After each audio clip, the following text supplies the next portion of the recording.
अस्सलाम वालेकुम दोस्तों, वेलकम टू माय चैनल। दोस्तों, हाल ही में इंडिया में एक ऐसा इशू शुरू हुआ है जिसके बाद इस इशू की पॉपुलैरिटी सोशल मीडिया पे काफ़ी बढ़ चुकी है। ये इशू है इंडिया वर्सेस भारत।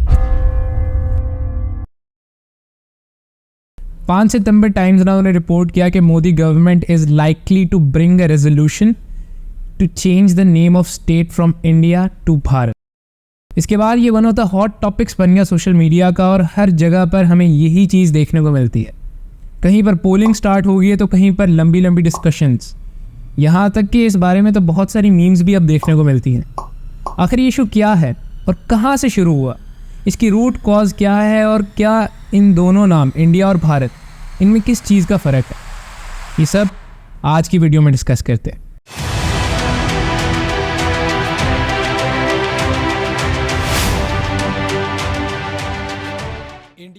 दोस्तों, इस चलती डिबेट को डिस्कस करने से पहले हमें हिस्ट्री में थोड़ा पीछे जाना पड़ेगा और देखना पड़ेगा कि ये दोनों नाम कहाँ से ओरिजिनेट करते हैं, इनका असल मस्किन क्या है और इनके क्या मतलब है।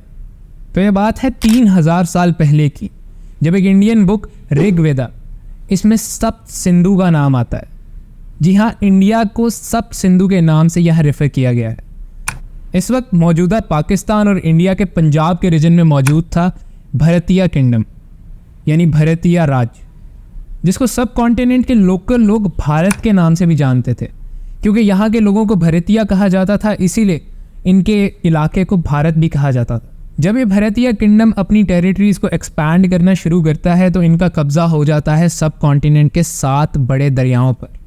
इन 7 दरियाओं की वजह से भरतीय किंगडम में मौजूद लोग अब इसे सप्त सिंधु का नाम भी देने लगते हैं, जिसका मतलब है 7 दरिया। ठीक है, सप्त मतलब 7 और सिंधु मतलब सिंध से निकलने वाले 7 दरिया। साल 516 बीसी में यहाँ आते हैं डैरियस द वन, जो कि पर्शियन अल्फाबेट्स के किंग थे। जब ये इन इलाकों में आते हैं तो इन्हें सप्त सिंधु का नाम सुनने को मिलता है, लेकिन क्योंकि पर्शियन लैंग्वेज में ये उस वक्त एस को प्रोनाउंस करना मुश्किल समझते थे तो इन्होंने एस को एच से रिप्लेस कर दिया और ये नाम बन गया हप्त हिंदू। इसलिए कई पुरानी पर्शियन किताबों में इसका नाम हप्त हिंदू भी देखा गया है। ये नाम वक्त के साथ साथ छोटा होकर हिंदू बन गया, जिसके बाद पर्शियंस ने इसके साथ स्थान यानी लैंड ये लफ्ज़ लगा के इसे हिंदुस्तान भी बना दिया।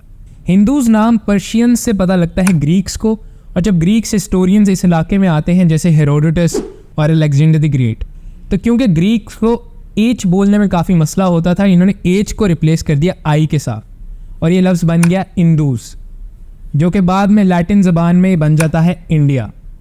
यानी अब तक हमें ये क्लियर हो गया कि भारत और इंडिया दोनों ही हिस्टोरिकल नाम है और दोनों का ओरिजिन एक ही जगह से हुआ है। अब फास्ट फॉरवर्ड करके आते हैं ब्रिटिश पीरियड में, जब सब कॉन्टिनेंट के ऊपर ब्रिटिश का कब्जा था। ब्रिटिश ने सब कॉन्टिनेंट में बनाई अपनी कॉलोनी को नाम दिया ब्रिटिश इंडिया का, और यहाँ से ये इंडिया नाम इस पूरे सब कॉन्टिनेंट की पहचान बन जाता है। अब पूरी दुनिया में सब कॉन्टिनेंट इंडिया के नाम से जाना जाने लग चुका था। अंग्रेज़ों की 200 साल की हुकूमत के बाद अब आता है वक्त पार्टीशन का, और यहाँ पर 2 स्टेट्स बना दी जाती हैं, पाकिस्तान और इंडिया।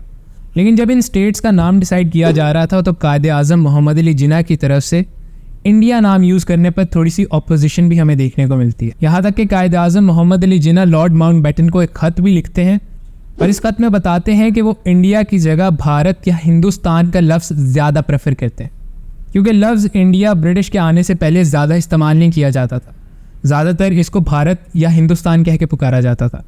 तो अंग्रेज़ों से इंडिपेंडेंस का मतलब है कि वापस भारत को अपनी सॉवरेनिटी मिल चुकी है, इसीलिए ये नाम ज़्यादा बेहतर रहेंगे। लेकिन दूसरी तरफ first Indian prime minister Jawaharlal Nehru ये इंडिया के नाम को ही प्रेफर कर रहे थे अपनी नई बनी स्टेट के लिए, क्योंकि लफ्ज़ इंडिया हिस्टोरिकली प्रोमिनेंट तो रहा ही था, लेकिन इसके साथ साथ अब इंडिया नाम एक ब्रांड नेम भी बन चुका था। यानी इंटरनेशनली हर सब कॉन्टिनेंट के प्रोडक्ट को इंडियन प्रोडक्ट कह के पुकारा जाने लग गया। पार्टीशन के बाद अब बारी आती है कॉन्स्टिट्यूशंस बनाने की, और साल 1949 में जब इंडिया अपना पहला कॉन्स्टिट्यूशन बनाता है, इसमें साफ साफ लिखा है India which is Bharat shall be a union of state, और दोनों ही नामों का मुल्क के लिए इंतखाब किया गया है। और ये कोई पहली बार नहीं है कि किसी मुल्क के एक से ज़्यादा नाम है।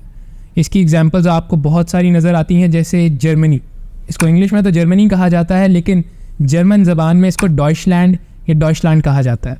इन 2 नामों की वजह ये होती है कि इंग्लिश और लोकल ज़बान में चीज़ों को ट्रांसलेट करना मुश्किल होता है।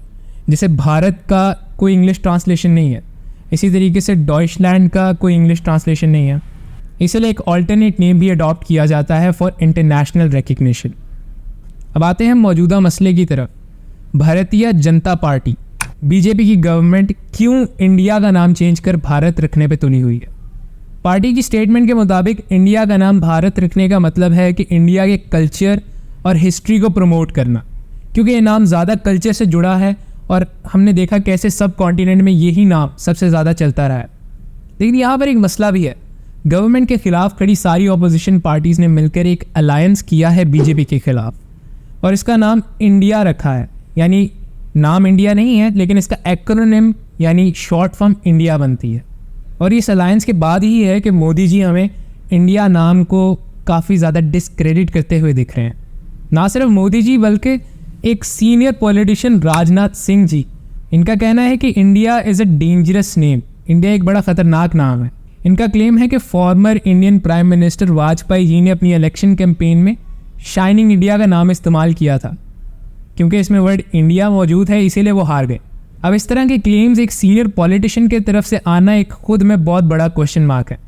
ऑब्वियसली बीजेपी इस बात को डिनाई करती है कि उन्होंने इंडिया अलायंस की वजह से ये पिटिशन पेश की है, लेकिन देखा जाए तो इस अलायंस बनने से पहले पीएम मोदी जी को इंडिया नाम से कोई भी मसला नहीं था।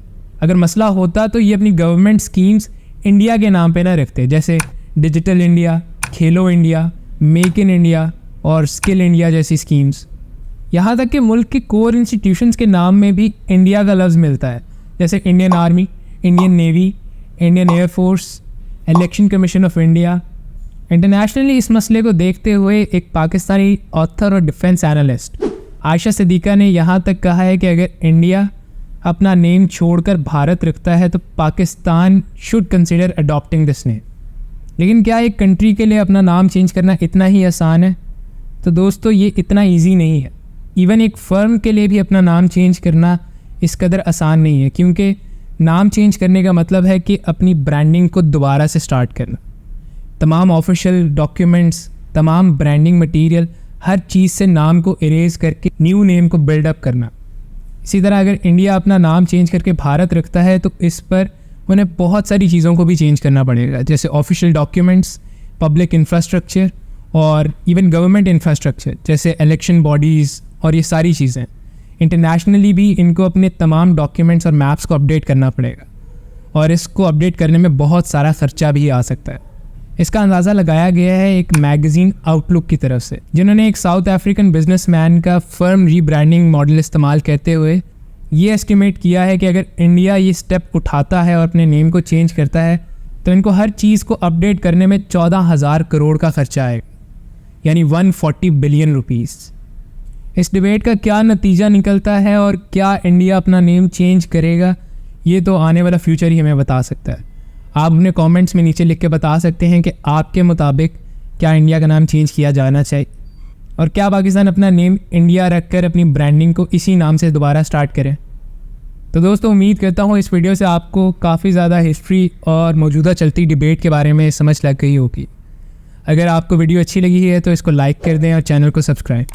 आपसे मिलते हैं इंशाल्लाह नेक्स्ट वीडियो में, तब तक के लिए अल्लाह हाफिज़।